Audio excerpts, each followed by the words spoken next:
Born as Malcolm Little in 1925, Omaha, Nebraska. Eventually, Malcolm's family moved to Michigan because of Ku Klux Klan attacks. Malcolm changed his name. What is your real name? Malcolm X. Is that your legal name? As far as I'm concerned, it's my legal name. Have you been to court to establish that you are? I didn't have to go to court to be called Murphy or Jones or Smith.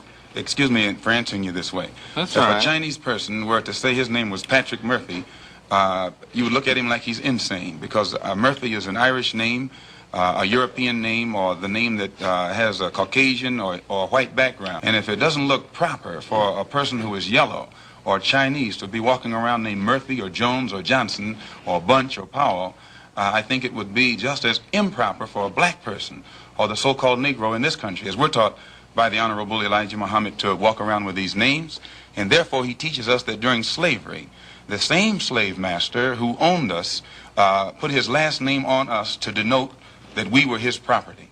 Malcolm X converted to Islam and eventually became a minister and spokesman for the Nation of Islam. Who taught you, please, who taught you to hate the texture of your hair? Who taught you to hate the color of your skin to such extent that you bleach to get like the white man? Who taught you to hate your own kind? Who taught you to hate the race that you belong to? So much so that you don't want to be around each other. No, before you come asking Mr. Muhammad, does he teach hate, you should ask yourself, who taught you to hate being what God gave you? We teach you to love the hair that God gave you. In 1964, he left the NOI after a trip of Mecca made him aware of its corruption. Do you feel that your message, apparent message of love that you brought back from Islam is the real reason they're after you, because you're not hating as hard as they want you to? Well, I never did hate anybody hard.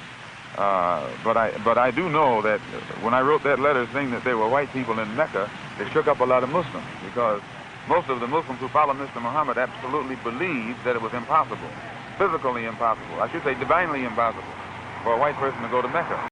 And this is what I had to become aware of on my pilgrimage to Mecca.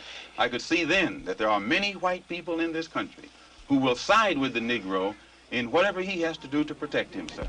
But that's a considerable change of opinion in Malcolm X. No, today I'm speaking for myself. Formerly I spoke for Elijah Muhammad.